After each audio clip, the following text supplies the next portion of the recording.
Welcome to the Suns Jam Session Podcast, the original post-game podcast on Planet Purple, brought to you by FanDuel and the BLEAV Podcast Network. We will talk tonight about the trade deadline. We will talk tonight about the Suns playing the Warriors. And we will talk tonight about them completely and fucking utterly shitting the fucking bed.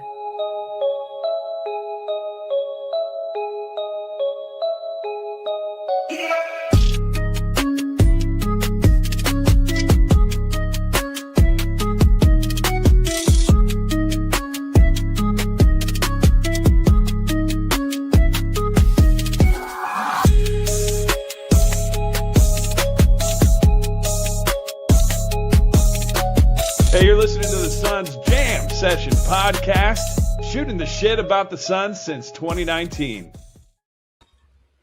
What's up, guys? Welcome to the podcast. My name's John. That's Matthew. That's SunsGeek. What's going on, guys? What's up, man? Are you a little upset tonight? Pissed. Pretty pissed. Bad loss. Very bad loss against a team without Jimmy Butler, a team without Steph Curry, a team that just traded 3 players away, a team that is undermanned. The Suns completely and utterly shit the bed tonight. Just completely and utterly. Yeah, not very Suns-like. Did you see my comment in the private chat though about your mic? Me? Because I think it's picking up just the computer. Yeah, it's like the webcam. I don't want to do the whole Bill Simmons thing where he records the whole podcast on the computer. How about now? So that's perfect. There you go. Now We could hear you. There was just a little echo there, so I just want to make sure. But you know what? To start off the podcast, that kind of worked because that's the kind of tone we're going to have in this podcast because it was such a bad loss. Horrible loss, man. I mean,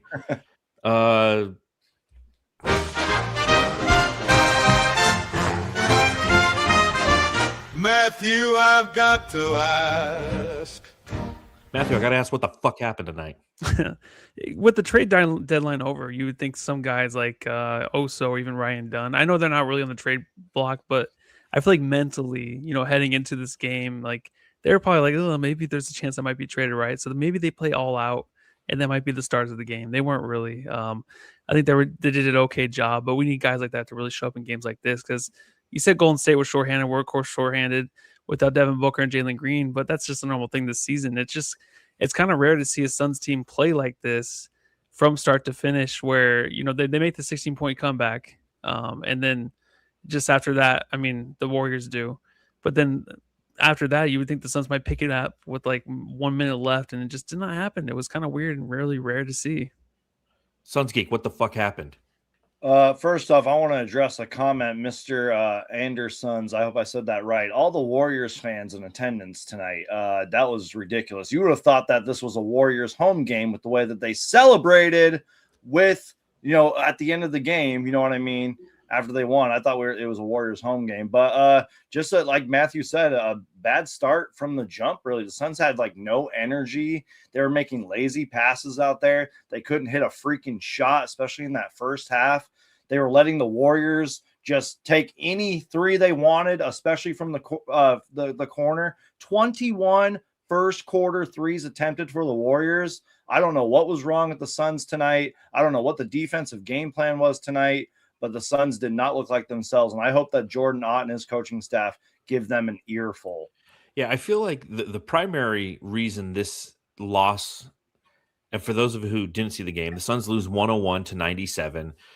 They get outscored 25-15 in the fourth quarter. The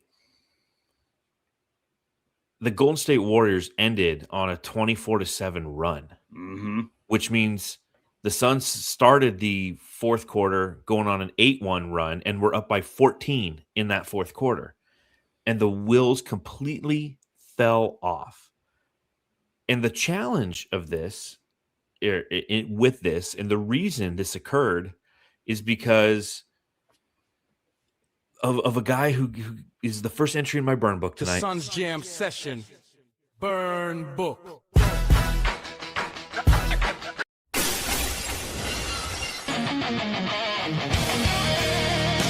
Dylan, the villain. The shot selection in the fourth quarter by Dylan Brooks, who went 1 of 6 in the fourth quarter, was absolutely atrocious and abhorrent. He dribbled the air out of the ball until the shot clock was exhausted, and then forced up horrible 3-pointers, 2-pointers, all over, just chucking trash. And like the final possession that the Suns had, like Jordan Goodwin comes open on the back end and he's like, no, I've got to do the Kobe here. I've got to be the hero. And it's the thing that they're going to go into that locker room and Jordan Ott's going to be like, dude, use your fucking teammates. Pass the fucking ball. Colin Gillespie's out there. Yep. Jordan Goodwin's out there. Mark Williams should have been out there. Yeah. Royce O'Neal's out there. But Mark Williams should be out there in late game situations for 2 reasons. 1, he can rebound better than Oso Ighodaro. And 2, he can score better. There's lobs, there's opportunities. Oso is better on the floor to switch defend. By the way, he had a horrible switch on the last play for D'Anthony Melton. He went to go rush D'Anthony Melton. D'Anthony Melton just went the wrong way, and Oso was lost and didn't know where he was, and he was laying the ball in, and that's what tied the game at 97 apiece. So the team, in no other words that are appropriate, shit the fucking bed on this one. They completely and utterly fell apart, and it was almost as if the Grayson Allen injury, which we'll see what happens with that, and I want to talk about that a little bit later, completely derailed their guiding light on offense, because he was the one who was dictating pace. He was the one who was facilitating, and once he was gone, it was just like, give the ball to Dylan and get the fuck out of the way, which is never the right answer. The thing is with Dylan, though, we kind of give him the keys to do that now, right? Like, he has those shots. Like, we have to live and die by it. Like, Kobe's always had probably 40% of his games where they just look horrendous. Like, you're like, oh, he's 1 for 16 in the second half. Like, because we keep saying these things where it's like, well, he looks like Kobe out there. He's going to be Kobe. I feel like as fans, we kind of give him just like that. We give him that whole purpose of being the guy and taking the bad shots, because we talk about him being an all-star. We're talking about being the best player right now besides Devin Booker. And he's going to have to take those shots. So I feel like it's just like the only thing we have left. Because I love this team, obviously, but before the season, no one thought they would be this good. And when you list off those names, like the Gillespie, the Mark Williams, and even like, Oso and stuff, it's like, wait, we want those guys to take over too. You know what I mean? So I think Dylan just thinks he's the man, that he has to take those shots no matter what. And like what Nefarious Max says in the chat, he goes, but after the third missed shot, you got to pass the ball. And the thing that Dylan Brooks has done, and I talked about on the last podcast, and I commended him for it, is in the last game, he only shot the ball twice in the fourth quarter. And that was a game where they were clawing back and it was a close game against the Portland Trailblazers, to where the Suns and head coach Jordan Ott utilized ball movement to open up opportunities for players rather than stagnation. And tonight we saw complete and utter stagnation. And to your point, Matthew, yes, he has, especially without Devin Booker and without Jalen Green, been given keys to the kingdom, if you will. But with great power comes great responsibility. And part of that responsibility is understanding that you need to pass the ball when appropriate. And if you don't got it, you don't got it. In the fourth quarter, he didn't have it. And again, the past couple games, he's done that. He's exercised that restraint. He's taken a couple shots like he did in Portland. They didn't go in. He started deferring. He started standing in the corner and focusing on his defensive abilities and his defensive assignments. And tonight he thought he was Kobe, and it clearly backfired, SunsGeek. Yeah. My whole thing was, D'Anthony Melton locked him up. He almost lost control of the ball like twice. Yes. And it's pass out of that. Yeah, exactly. Like, and you were you said it earlier, like Colin Gillespie was like somebody who was actually running around out there on that possession. Royce O'Neal kind of was standing there, but like, I was just like, Dylan, like, what are you doing? You're literally getting clawed down, and you're almost going to turn the ball over twice. You're kind of getting near the out of bounds line. Like, what are you doing, man? Like, I was surprised he broke free and was able to even get that shot off, even though it was an ugly attempt. Horrible shot. I don't know what he was thinking. I don't know what the coaching staff was thinking. Besides Colin Gillespie, I don't know why anybody else didn't like move and try to like, receive the ball. Just a horrible fourth quarter for the Suns. Terrible collapse. And I think I agree with you, John. right when Grayson Allen went out with that ankle injury, and hopefully he's okay, by the way. I think that's when all the momentum shifted. They were just like, all right, whatever happens, happens. And this is, you guys know me. I stay very positive and optimistic. I'm a little bit of a negative Nancy right now. This is a bad loss. And to Era 145's comment in the chat, he says Colin was going nuclear during the Portland game, different circumstances. Colin was 2 of 4 from beyond the arc in the fourth quarter in this one. He was the guy who was feeling it in the fourth quarter. He was the guy who they should have been running offense through and allowing him to dictate. Now, granted, he went down and tried to make a play late in the game and got blocked by Horford. And again, that's bad coaching, bad rotations, because Oso Ighodoro's in there. So what does it mean when Oso Ighodoro is standing at the perimeter? It means Al Horford can hang out in the paint and block anything that comes in there and provide a double team. And it's exactly what happened. Whereas if Mark Williams is in the game, one, you have to respect him a little bit more because he can shoot a jump shot, and two, he can go and grab a rebound if need be. So it was poor spacing. And again, like, it's funny because you have the Western Conference Player of the Week shit the bed, and the Western Conference Coach of the Month shit the bed in this one. That's I'm gonna name this podcast "The Sun Shit the Bed." Like, that's the name of it. Because I've said it 10 times. The thing with Dylan too, it's hard to take because he's such an unattractive player. It's not a sexy game. And when it's looking bad, and he is 1 for 6 in the fourth quarter, it looks like 1 for 12. And that's just the real. That's us just realizing that he's not that guy. Like, Devin Booker can have an off night, but like, well, those are good shots. Those are just Booker shots, right? Because I think these shots he's shooting are Dylan shots, and they've been going down a lot this season. That's why when it's not, and we end up shitting the bed, like you said, giving up the 14-point lead in the fourth quarter, it's going to look even worse. It's going to sound worse the next day when people are talking about it, and even after the game, like us. I do think, though, that this is just, it's a weird thing because I think the last minute, I kind of felt this team was not going to get a good shot. The momentum that swung in the last minute or 2 minutes with the Warriors, just the bench, you just felt like, even the energy, I felt like there was like a lot of Warriors fans there. Yeah. You just kind of felt like Gillespie was not going to be able to finish it, get a good shot, and he didn't. And he was on the ground a lot. Grayson Allen went out with the injury, obviously. But even then, you think the Suns, like, I didn't think even if Grayson Allen's in there, they're not going to have that kind of juice they need to kind of finish this type of game. And this is a type of game the Suns always finish off, and they just didn't do it. And I can't really blame too much. I know you guys are a little hot-headed right now, but the worst part is the losses right now in the West with the standings. It's like you want to get into that 6th seed, and I know it's halfway through, a little over halfway through the season. But games like this against the Warriors team, like you said, without Steph Curry, these are games that the Suns usually win because of that. And obviously they're going to win it. And with that win, you got to make sure you get into the 60. But it's also something where it's like, we've been doing this all season long, where we take these easier wins, even though we don't have our stars. We think of them as easier because the other team doesn't have their guys. We're at home. We're behind the home crowd. We think this is going to be a win. But seriously, like, the doubt crept in like 2 minutes. And I haven't had that for a while this season. This was definitely a trap game because of a lot of the reasons you just mentioned. And it's trade deadline day. It seems like a lot of teams lose in general on trade deadline day. A lot of weird rosters out there. Players are gone, especially with the Warriors and the whole Jonathan Kuminga situation. But this was just a bad loss, man. I'm not saying our season's over or anything. I do believe the Suns will bounce back from this. Hopefully they'll go to the film room. Hopefully, like I mentioned, Jordan Ott and his coaching staff give them an earful because they definitely deserve it after this. I believe we're still 10 games over 500, which is really good. But this was definitely a trap game, man. This is just one of those losses where it's like you hope the Suns will learn from this, because the schedule is going to get tougher from here on out. And we don't know when Devin Booker's going to be back. We don't know about Jalen Green, et cetera, et cetera. Like, you have to win these kind of games, and the Suns didn't win this game. Yeah, it's one of those things where I feel like if you win this game, you go to 5-2 in the 7 games that Devin Booker's been out since he got injured.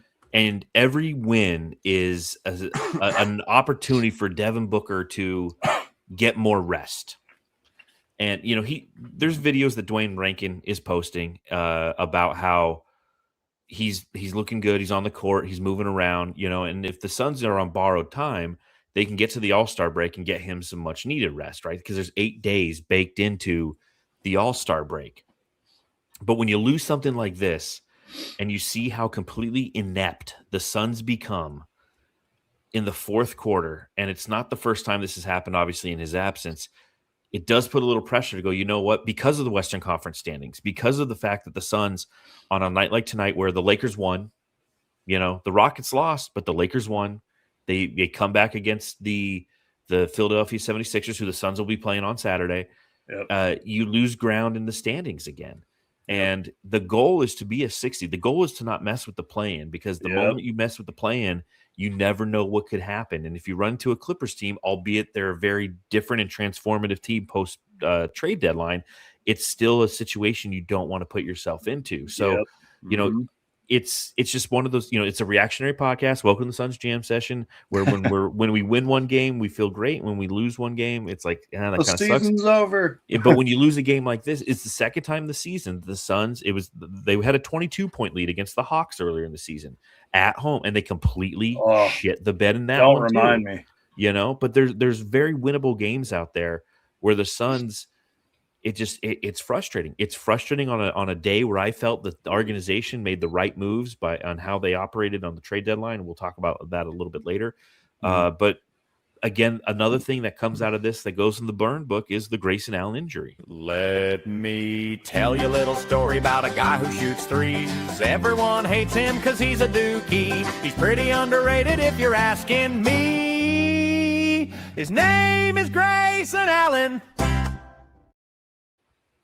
So yeah, Grayson Allen leaves this game in the fourth quarter. He was 7 of 17 from the field, led the Suns in shooting from beyond the arc. He was 5 of 13. He had 21 points. He also had 4 assists.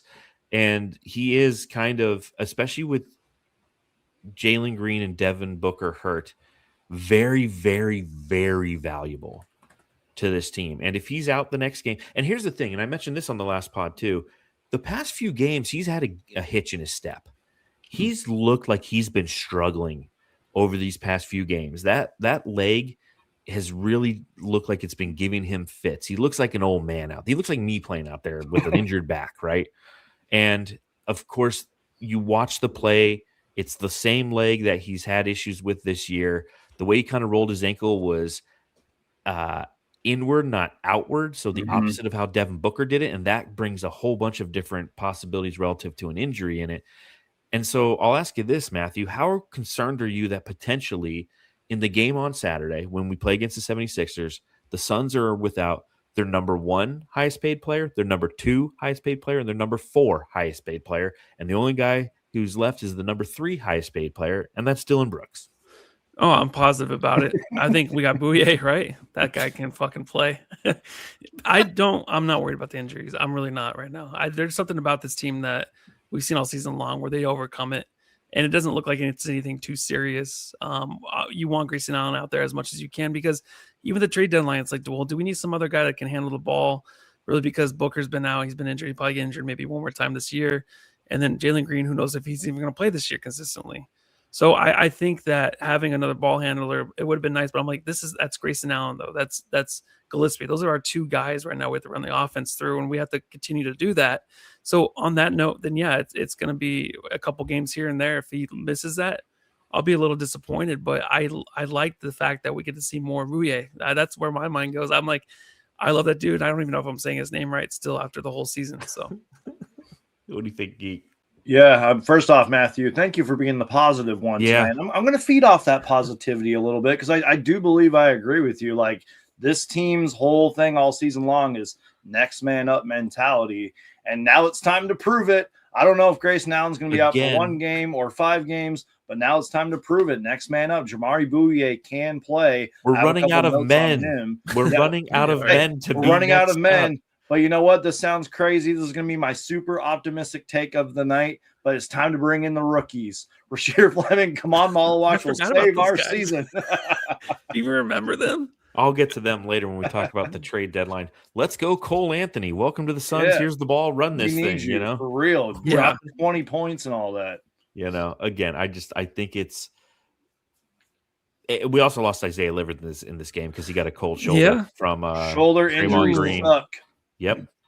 Mm-hmm. You know, so again, it's one of those games where you leave not only emotionally hurt and drained, but physically the team is also just depleted. Yep.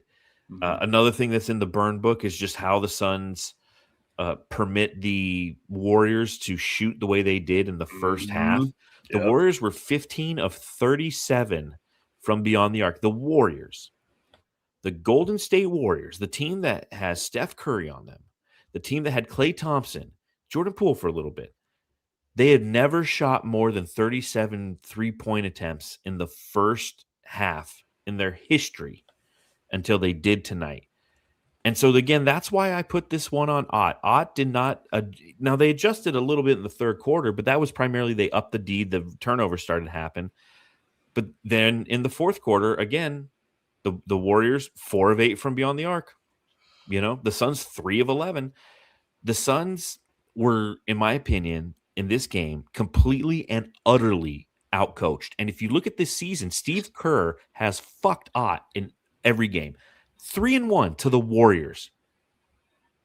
Or the Warriors are 3-1 against us. We're 1-3 against the Warriors. 1-3 this year. They're close games, but we lose. Why? Because Ott, rookie head coach, Steve Kerr, I get it. But the fact is the fact. He was outcoached tonight again. Yeah. That goes with the championship experience with Steve Kerr and all that, all the years in the league, coaching and all that. And I hope this is one of those like, hey, we're going to take a bunch of notes on this and watch a bunch of film, because this was one of those bad losses. And I'm glad earlier that you referenced that Hawks loss, because this kind of reminds me of that. But I think the Hawks loss was a little bit worse. But I will say, though, at least like we're reacting like this because our season has been so surprisingly good. And I believe when we are at least 90% healthy, we're a top 10 team. So it's good that we're kind of reacting like this. But Matthew, what do you think? Well, I mean, it starts with the coaching, obviously, but these players got to step it up. I mean, also, I don't even know if I'm gonna play his drop because we're in the burn book, but the competence on the guy, it's tough to watch because like he's heavily relied on in the fourth quarter, right? And I think the whole Mark Williams thing not playing is really tough because his stats look good heading into the fourth quarter. If you're looking at it, you're like, oh, how come he didn't play? I mean, it's like, he already has 10 rebounds. Obviously, reasons why defensively and all that. But I think the fact that Oso is still not, he's been giving so much opportunity this year. And I don't see the guy that's really trying to take advantage of it, right? Those little bunny hook shots that he does, the push shots are really frustrating to me at times and almost every time because they're not laid in there confidently, I guess. I don't even know how to explain how you shoot that shot confidently. No, you're right. When he's given the opportunity anytime in the game offensively, it's never there to finish. It just hasn't been. And we need him in these games because injuries are going to happen. And he's been playing more minutes, I think, than almost anybody on that team right now. Mm-hmm. And he needs to win us a game. He really does. I know, defensively, Ott's going to rely on him, but offensively, he needs to step up. So that's where I'm going with that. Because I think you can be outcoached, of course, and teams can get hot to make or miss league. But the fact that the Suns still have guys that we rely on and are not stepping up, then they're still here past the trade deadline. It kind of frustrates me at times. And the thing with Oso is there's so much positivity when you look at him in certain situations and through a certain lens. Because throughout the season, he's had, I'll say this, he's ahead of Ryan Dunn relative to development. Yeah. I was talking about it in a couple podcasts ago, but he's one of the best isolation defenders in the entire league. And that's his upside. But the downside of Oso, and we've seen it the past couple games, is teams are realizing that him on the perimeter on offense is a joke. Because what the Suns attempt to do is run high screen actions and dribble handoffs with him above the break or out on the three, out beyond the arc, or at least out of the post. And the goal in that situation is to try to bring a big man out with him. And then when that dribble handoff comes, then the Suns have something advantageous in some capacity. Either the big man's out there and who, if it's Colin Gillespie or especially Grayson Allen, I'm going to grab the ball and I'm going to touch the paint and good things will happen. Whether, I pass out of it to a wide open 3-point shooter, whatever. But what we witnessed against Portland, what we witnessed against the Clippers, what we witnessed tonight is other teams say, okay, when they hand you the ball out there, I'm 10 feet away from you. because there's no reason for you to do a dribble handoff and try to screen anybody because you're not going to do anything. And you see, because you hand the ball to Oso beyond the 3-point line, he's not looking at the basket once because he can't. That's the disadvantage of him on the offensive end. Again, defensively, he makes sense because of his switchability and what he can do defending point of attack, bigs, wings. He can guard a lot of people out there. Might not always be effective, but it always is disruptive. But that's the push and the pull, right? That's the the tug of war that Ott has to deal with. And again, it's unfortunate that the Suns have a timeout, an opportunity to set up a play, and they dribble the shit out of the ball. And as SunsGeek mentioned, Dylan Brooks nearly loses it like 3 times. And again, like, call another timeout right there. Like, it's reset that possession and pull Oso out of there because he is so ineffective offensively in certain situations. And that's one of those situations where you have to be better in understanding what this player can provide to you. Okay. Because he is a complete zero in spacing the floor, complete zero. Even with Mark Williams out there, you at least have a threat. But in all honesty, you could go complete small ball in that situation. Run Ryan Dunn at the fucking 5 if you're in that situation, just to create spacing and open up opportunities and force this version of the Golden State Warriors, force this version of them to make a decision and put them in, because the decisions were made for them tonight. Oh, cool. Oso's out there. Well, we don't need to guard that. We can double the paint. We know that that's where Dylan wants to go. We're going to fluster him and force him to shoot a fadeaway 22-footer going to his left. It's just horrible. That's kind of what scares me going up against certain teams coming up for the rest of the season is like, what are we going to do against like certain bigs in this league or certain offenses in this league? Because like you said, they're just going to kind of ignore Oso and wave him off. Oso is a very talented player. He has a lot of potential. I'm glad he's a part of this team, et cetera, et cetera. But there's also a lot that he can't do, as you just mentioned. And, he's going to have to learn a lot. He's going to go through a lot of growing pains this season. And hopefully, it's not against hopefully he plays well against the better teams is what I'm trying to say. But yeah, that was one kind of concern, and I'm sure we're going to talk about all the trade deadline stuff.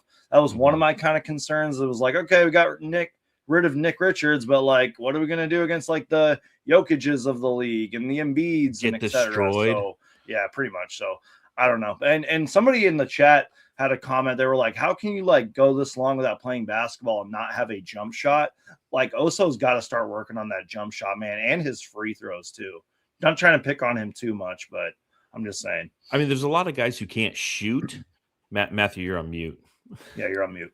When you're that big, though, it's kind of easy to just kind of dunk on everybody growing up. That's what I think with these big guys. It's like they're so dominant on the inside of that size. Yeah. Yep. I agree. But I'm just saying you got to get a shot though eventually in your career. That's just my opinion, especially in today's NBA. Like, you got to do it, man. So that's Ryan Dunn. Still working on it, I guess, in the gym. What's funny is, if we want to go bright side topics. Tell me the bright side. Ryan Dunn's actually looked good in the past couple games. He looks a lot more under control. His jumper actually is connecting, which is big, but he doesn't look as flustered or as pressured on the defensive end, and I liked what I saw him from tonight. It's primarily the only thing I had in my notes that was good.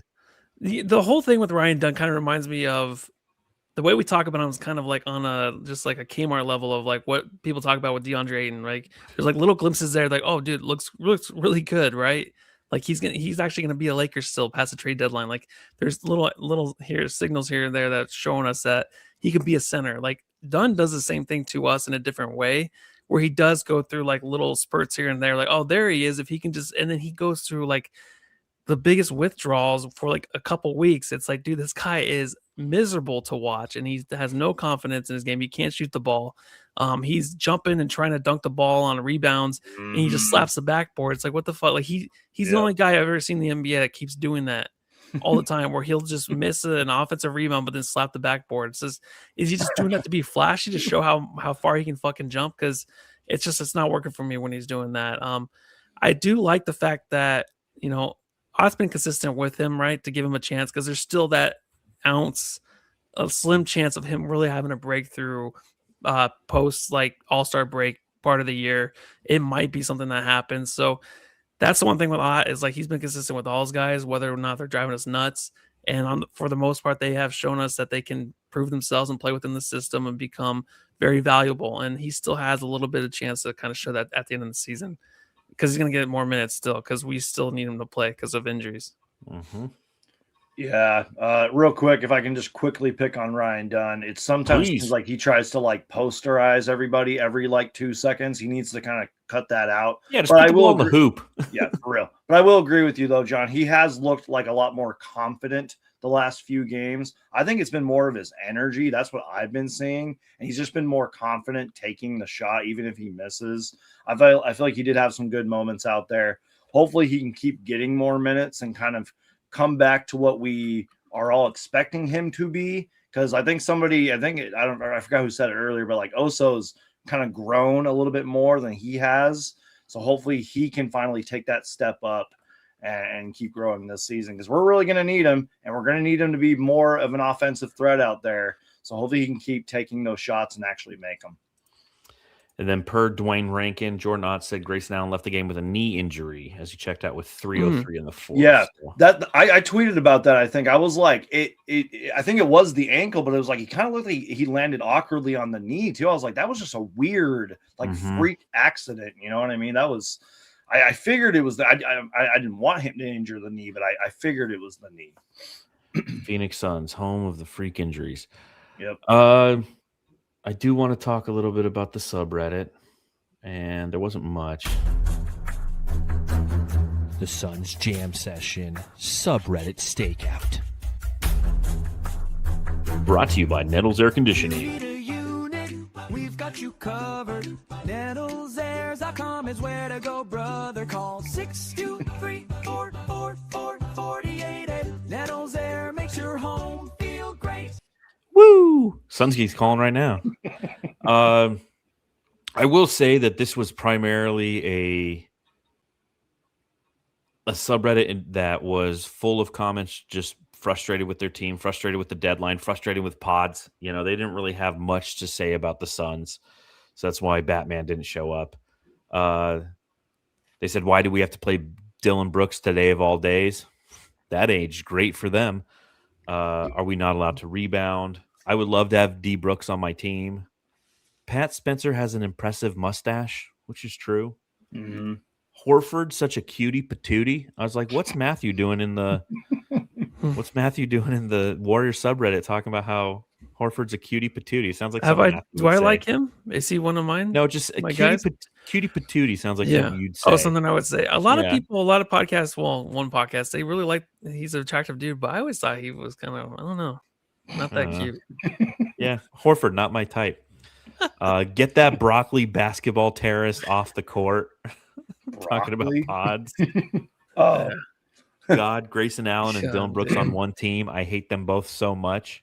And then they said, can't wait for the season to be over. And then the Suns completely and utterly shit the fucking bed. Yeah. The Suns Jam Session Subreddit Stakeout.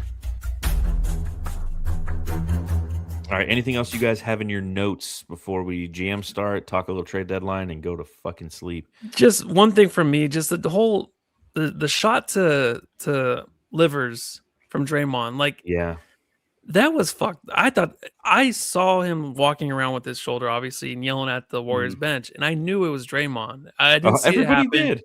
I didn't see it. I had to rewind it and watch it again. But I'm like, how is that not reviewed in something like a flagrant or something? Because Draymond knows what he's doing there. Yep. And I was fucked up. And then freaking Gillespie got hit in the nuts too. Like, I'm sick of this. And Draymond's gonna go to hell. I can't wait till he dies and goes to hell. So I had to add that in there.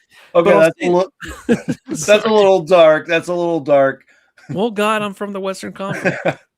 But what I'll say is, if Dylan Brooks does either one of those things, he's teed up instantly. Yep. Yes, I know. If he but turns the shoulder Draymond's- and then leans into somebody, Draymond knows what he's doing, and he Yeah, played it off pretty good. But you can tell he knew he was coming because a couple possessions before, Livers was kind of driving him nuts. They yeah, were talking a little bit, kind of. It seemed like I'm like Draymond's going to do something, and there he is. He lit him up, and he might be out for the year. Who knows? Draymond, man, dirty I'm fucking a player, little- I'm man. not going to say. I'm a little else. sensitive when it comes to shoulder injuries because I've had 2 of them. I remember yeah. that. Yep. Yeah. Remember the first time I was ever on your podcast? Yes. I had the sling and everything. That sucks. So I feel for Isaiah Livers. He's a lot tougher than me though, because one, he was holding the shoulder, but he still went up to the referee and was like barking at him. And then he went to the locker room. So hopefully he's okay because shoulder injuries, guys, let me tell you, they suck. Yeah. So, yeah. Livers is always smiling. He's always like, everything's cool. Hey, Yeah. I'm great. And then this is the first time I've ever seen him in pain or just For upset. real. Yep. Yeah, Draymond Green, dirty fucking player. And then a sack tap, clear and utter sack tap. And like Dylan Brooks has literally done the same thing where he flails into somebody and he'll hit somebody in the groin or anywhere, Yeah. and he gets called for a technical or a flagrant one every time. But this one, they're like, no big deal. Like, It's Suns the are just Warriors. gonna win anyways. Who cares? Get this over with. Yeah, and they were wrong. They were wrong.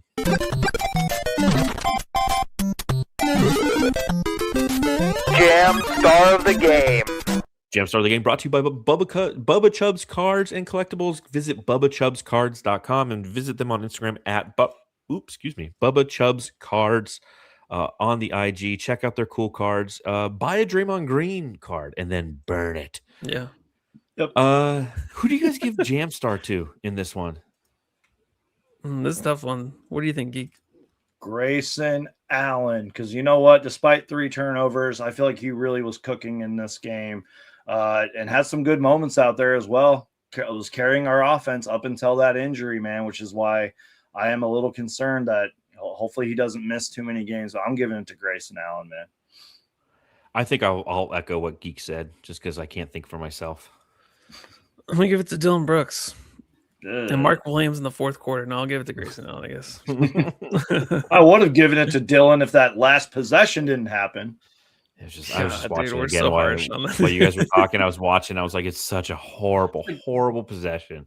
He gets 3 times it's knocked away from him, and then he just shoots a shitty 3-pointer. Mhm. And like, there's Jordan Goodwin standing like a 10-foot shot he would have made and just easily at least given us a chance. Anyways, I do want to touch briefly on the trade deadline. The Phoenix Suns make one move today. They trade Nigel Hayes-Davis and Nick Richards to the Milwaukee Bucks. The Chicago Bulls are routed into the trade, so ultimately Nick Richards ends up with the Bulls. The Suns in return shave about $2.7 million in payroll, receive back Amir Coffey. The best part of waking up is Amir Coffey, and Cole Anthony from UNC, son of Greg Anthony. So SunsGeek, I know that you went live after the trade deadline. I saw your show was on. I was busy at work. I'm like, I want to hear what SunsGeek's saying. So just give me kind of an overview. What are your thoughts on this deal, and how do you feel about saying goodbye to Nick Richards? Yeah, that's one reason why I'm actually kind of tired right now. But yeah, I did go live. A lot of it was reactionary and everything. First off, shout out to Nick Richards and Nigel Hayes-Davis. I wish them the best. But this was a good move in my personal opinion. I'm not like crazy about it. I'm not like jumping for joy or anything, but like we got 2 guys off of our roster who just weren't playing. Not saying they weren't like contributing in the locker room or anything, but they just weren't playing. And when they did play, they weren't very productive. So we hopefully can bring in 2 guys, which is still kind of yet to be determined because there's been some stuff on Cole Anthony. I don't even know if he's going to play for the Suns or not. Mm-hmm. But we're going to bring in hopefully one of them, and hopefully they can produce, especially with all these injuries apparently. But you know, like I didn't really know much about Amir Coffey up until like today. I knew the name. I knew he played for the Clippers. But he's a lot taller and longer than he looks. I'll tell you that. He's labeled as a guard, but he's like a forward. He's like 6'7" or something like that. And played pretty well when he was with the Clippers. So hopefully maybe a new change of scenery can help him out. And then same thing with Cole Anthony, man. When he was with the Orlando Magic, he had some pretty good moments, pretty good games, good season here and there. I know he was really high, ranked high coming out of college and all that. I believe he was a lottery pick.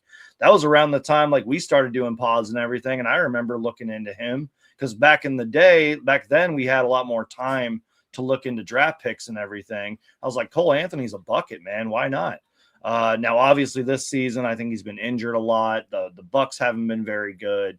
We'll have to see if he even plays a game with us. And like you mentioned, we shredded some salary. We're under the luxury tax. So overall, I give it like a B+, B-. Not crazy about it, but what do you guys think? What do you got, Matthew?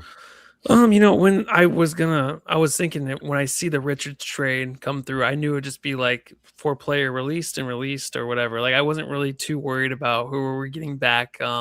With Cole Anthony, he did have his moment a couple years ago where NBA TV, picked up him watching the games and stuff with his dad and stuff growing up, and Greg Anthony and them crying on the couch and stuff like that. So that's a moment I remember in his career. I don't even know what that moment was. I just remember watching. It was like a documentary or something about those guys, and I'm like, these guys are ugly. I don't want to watch this. They're not like they're not like Horford, I'm not gonna stick around and watch these guys. they're not cutie patooties. Yeah, but it's Richards. I feel like I got to say that he really was still holding himself together very well on the bench. He wasn't getting any minutes. He was frustrated with his play, obviously, because he knew this team really needed him, and he just could not come through on big moments for them. Obviously, when he's coming off the bench, backing up Mark Williams, and then Oso's kind of taking his minutes, and then he's messing up, he's throwing like long passes down the court, getting picked off and stuff. So I know it was a rough season for him, but thanks for holding it together and finishing out to the trade deadline. And now the Suns, have the opportunity maybe for a guy that get him off the what is it, the buyout market? Buyout, yeah, market. So I don't know. I'm not too crazy about. Obviously, nothing too crazy to worry about, right? We'll see what happens. Yeah. Vicky, the great Nick Richards. Richard means Dick, that's why he's Vicky, the great Nick Richards. The last time we play that drop until 1 month from today, because that's when the Suns play the Chicago Bulls, March 5th at home, and then April 5th in Chicago. Ultimately, this was the right move for the Suns. And I know a lot of people out there really were frustrated with the fact that the Suns didn't go and get a power forward. Everybody, we needed a power forward. And in my personal and humble opinion, there wasn't much out there that was attainable for the Suns to acquire relative to that position. Yep. And also, why are we chasing positions, right? Because if this team has shown us anything this year, is that it's not about position and roster construction, because at the beginning of the season, these same people were frustrated with the roster construction, and then this team entering tonight was 31-20, right? A horrible loss tonight, but it doesn't change the direction and the chemistry of this team moving forward. These guys on this team right now have earned the right to stick together and not to dish Jalen Green. Well, if you take his $33 million, you can go and get Michael Porter Jr. Fucking, you want to destroy this team and this chemistry? Bring in a Michael Porter Jr. type who doesn't defend in any capacity. He grabs rebounds. We have rebounding problems. Yeah, but he doesn't defend. Now we have a defense problem. Like you can't be chasing this what we could be with. You should be appreciating what is the Phoenix Suns now. Now obviously, Cole Anthony at some point will be waived in an effort to clear a secondary roster spot, because we still have one open roster spot. And those two final roster spots, in theory, would be filled by our two-way guys, Isaiah Livers and Jamari Bouye. Now, granted, every day that goes by, the Suns save money by not signing Jamari Bouye or Isaiah Livers, about $13,000 per day. So it's going to happen as they get close to their games being up relative to a two-way player. And given the fact that Jalen Green's out, Devin Booker's out, fucking Grayson Allen's probably out, you might want to bring Cole Anthony in here and give him some time and some opportunity to play, because you're down to like Colin Gillespie and Jordan Goodwin. You know, like we don't have a stable of guards anymore, even though all people did all offseason was say, well, we have too many guards. We need to, we need a power forward. And it's like, yeah, but we're also like the 5th best offensive rebounding team in the league. We're the 7th best second chance points team in the league. It's not always about the height of the players on your team. It's about the heart they possess. And that's what this team has, is they have heart, and they've earned the right to see how this goes. And anybody who's out there and thinks, well, if we had gotten a power forward, we would have won a fucking championship. Guess what? Nothing we would have done today would increase our odds of winning a championship. So be thankful for who and what we are this season. We'll deal with all those decisions in the offseason. And there's plenty of decisions to be made. Grayson Allen, Royce O'Neal, perhaps Jalen Green. So much lies ahead. But none of that needed to be blown up in a season that was defined by being patient, transitional.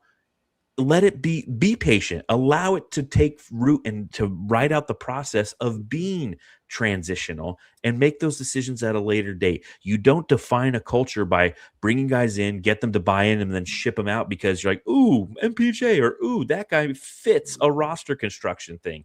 So the Suns made the right move, in my opinion. I wrote a whole article about it today on Bright Side of the Sun. Go check it out. I really just kind of, it took me like 2 days to write it because I knew that's what the Suns were going to do. I knew that they weren't going to make any major moves, and I wanted to articulate. And here's the other thing I will say. For all the people who says, well, we don't have size and we don't have depth now at the center position. Guess what? We just drafted size. We have Kaman Malawach. We have Rasheer Fleming, who everyone's been banging the fucking drum. We need to see Malawach. We need to see Fleming. Well, guess what? Those opportunities shall arrive for them now. There's going to be some extra minutes in the rotation for Kaman Malawach if need be. There's going to be extra opportunities for Rasheer Fleming if need be. And guess what? 2 years from now, those guys are going to be in a position to be our starting power forward and our starting center. So why would we bring anyone in to try to block their development and block potential minutes that they could utilize this year in development, en route to a team that's probably going to be might win one round, might win 2 rounds, but has no chance beating Denver, OKC, the Spurs, or the Houston Rockets. We can win a round if we're like the 3 seed somehow. We play the Lakers or vice versa, but we're really not going to go forth and conquer the NBA. So let this opportunity ahead of us take root and give it time to grow and prosper. Yeah, I agree. But honestly, I kind of disagree because I knew the Suns would not do anything. But 10 years from now, as Suns fans, we're going to be like, we had a chance to get Giannis, and we could have traded just for Devin Booker. We would have won a championship that year. But we don't have any draft picks.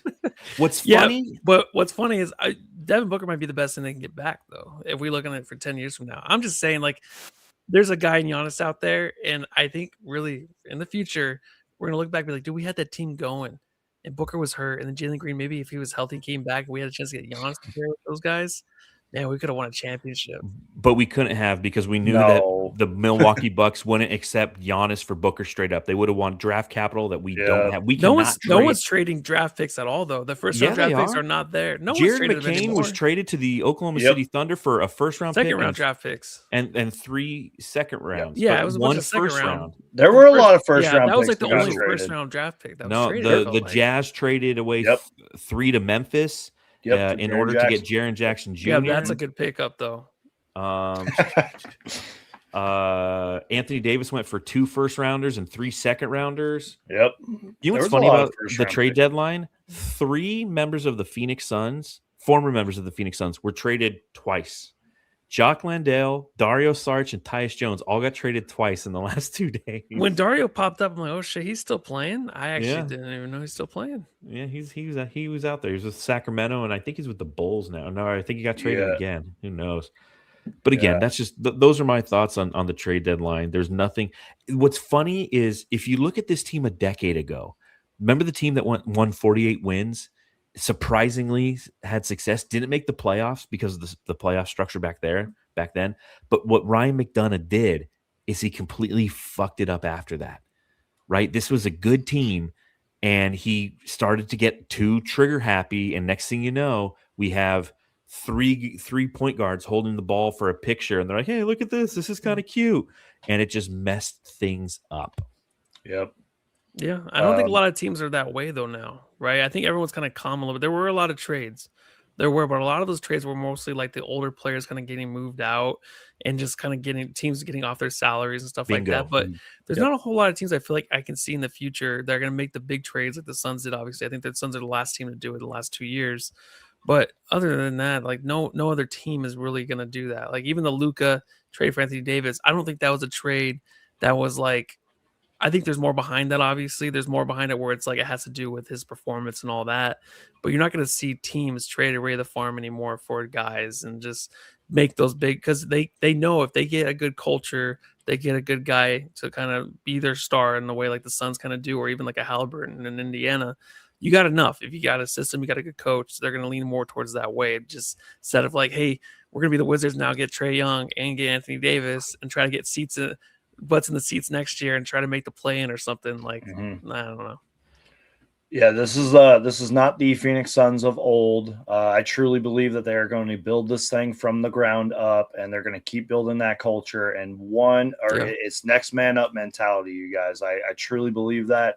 I think that's going to be the motto going forward. And John, I just have to say, man, that was one of the best segments you have ever done so far on this podcast. So if you're new, make sure to subscribe for great segments like that, because that was awesome, man. Well, I appreciate it. I feel like I've been battling people on Twitter all day telling me that Michael Porter Jr. is what we should have done. I'm like, dude, that is the exact opposite of what we should have done. Stop building this team with how you would in 2K and start watching this team. Exactly. You can't have that many personalities anymore in the locker room. You can't. You need cohesion. We know cohesion it doesn't work. Is the new thing. Yeah, we keep harping on these teams to like have those big names all together and just make it work, but we always are.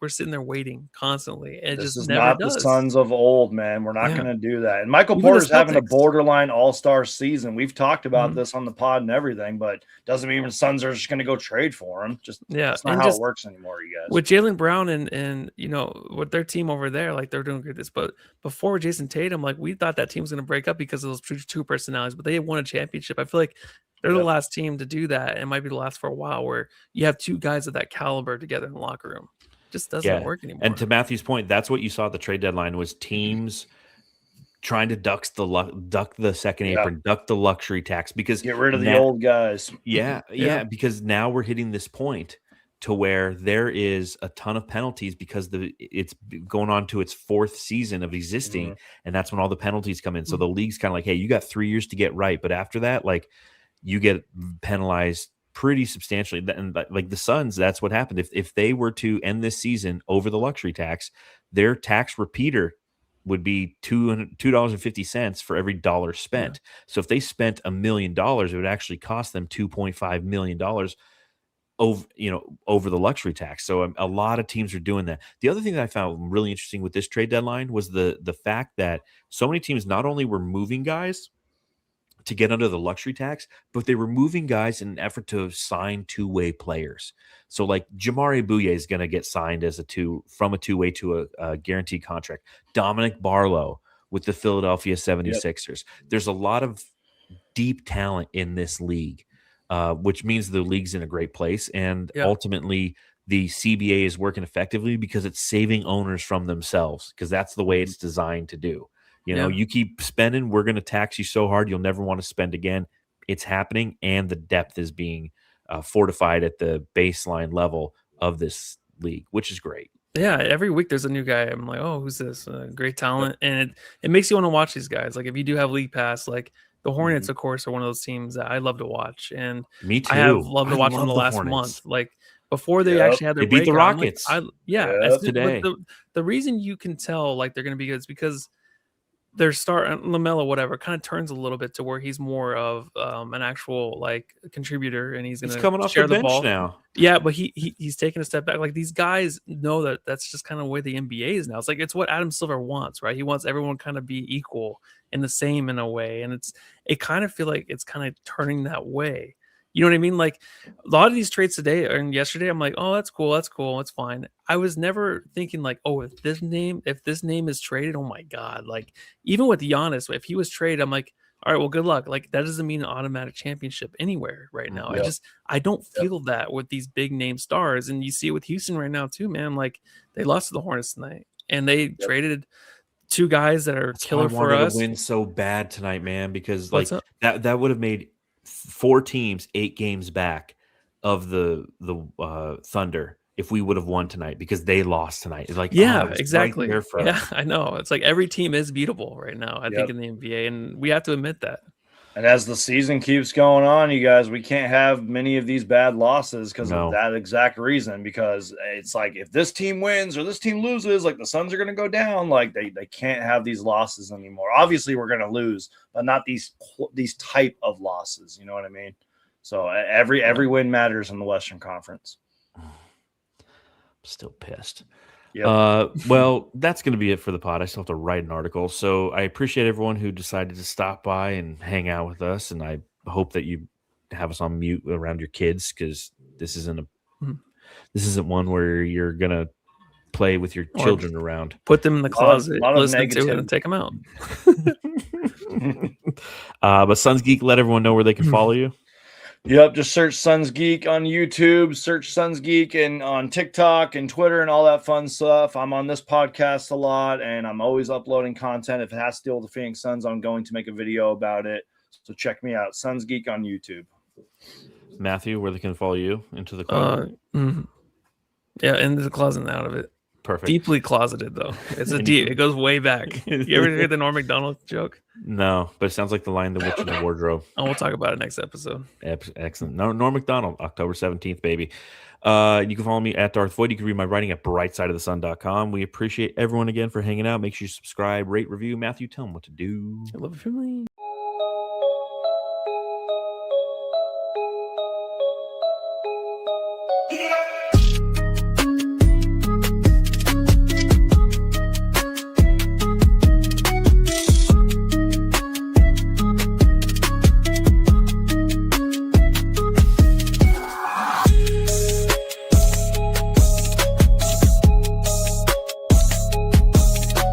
Hey, you're listening to the Suns Jam Session podcast, shooting the shit about the Suns since 2019.